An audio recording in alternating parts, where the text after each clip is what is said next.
No, Czechai. This is Czechai. So you send it emails, and Walt is coming to get he's gonna get it back to you somehow by that interweb. Oh, okay. Nice to nice to speak to me. Okay. Dobro jutro. Here's my Noel. Here's my friend Noel's friend. Here's Noel. What are the chances of that?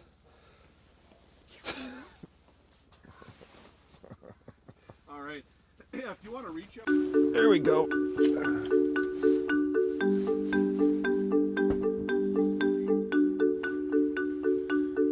Should be a nice crappie. You're fishing in 25 feet of water. Fighting a little bit there at the end.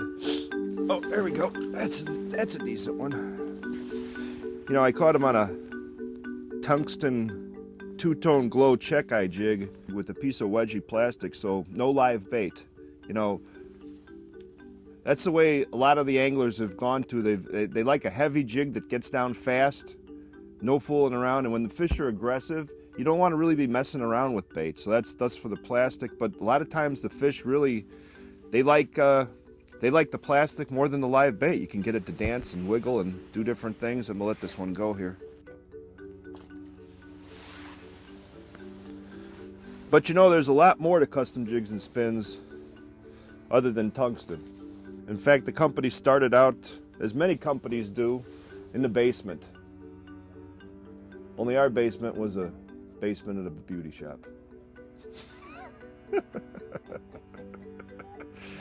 Actually, my father, Poppy, and I didn't start the company. It was started by a guy in Pekin, Illinois, name of William Klingbell. He was a laid-off Caterpillar worker, and he loved to ice fish.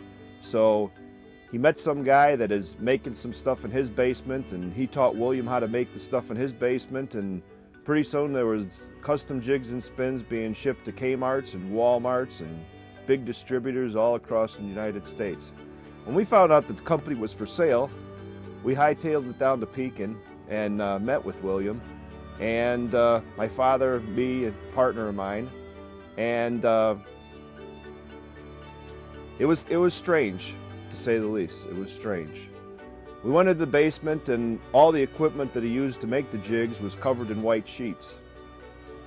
I said, "What's under them sheets there, William?" "Well, when you buy the company, I'll show you what's under them sheets and not before." So we had to buy the company to find out what was under those sheets. And you know what we found? A lot of hard work. A lot of hard work. So he taught us how to make some jigs, and we made them. In the beginning, it was probably $500,000–600,000 a year, hand pouring, hand soldering. Some of the all-time classics that William created: the two-spot, the rocker, the demon. And then when I took it over, we grew the demon to epic proportions. The size 4 demon, glow demons, two-tone glow demons. Not to mention another great one was the Ratfinky. Ratfinkies were originally all hand poured by Poppy, and we would hire kids from high school come in there into the basement of the Emilio's Beauty Shop basement, and kids would come down there. They didn't know what ice jigs were. They lived in Glenview, Illinois. Nobody ice fished, and we would teach them how to pour jigs, teach them how to make jigs, and we'd make jigs for 3–4 hours, and we'd package them till 10–11 o'clock at night, like, you know, guys do starting out, and things just took off from there. Yeah, so it was the basement of Emilio's Hairstyling in Glenview, Illinois, and Emilio was a nice guy, but you know, you never trust the barber who wears a wig. Emilio, he wore a nice wig. So he kept trying to get me and Poppy to get free haircuts. You know, we'd see him, we'd come to work, he'd already be at work, you know, because we start late because we had our regular jobs. I was an engineer, so was Poppy, but he was a building engineer and I was a mechanical engineer. And, you know, you boys want a free haircut? Well, you know, we passed on it for a while. We finally did get free haircuts, but, you know, when we came out, we looked exactly the same, and we looked like we were wearing Emilio's wig. So we never did get those free haircuts again, but he had a nice basement to make the jigs in. Another interesting thing, because a lot of people still see the faces of Walt and Poppy as the faces of Custom Jigs. We don't own it anymore. It's owned by Bob Gillespie, and he's out of Coralville, Iowa. But when the time came for us to sell it, because it was just getting too big for us to handle, and we couldn't quit our other jobs, and we knew it was time to do one or the other, so we decided to sell the company. So we put it up for sale with a company that sold businesses, and so the guy, he was a hotshot. He started bringing in some guys. One of the guys, a couple of the original guys that came in were Jeff Marble, who was the president of Freyville, and Nick Adams, who was the president of Lindy at the time.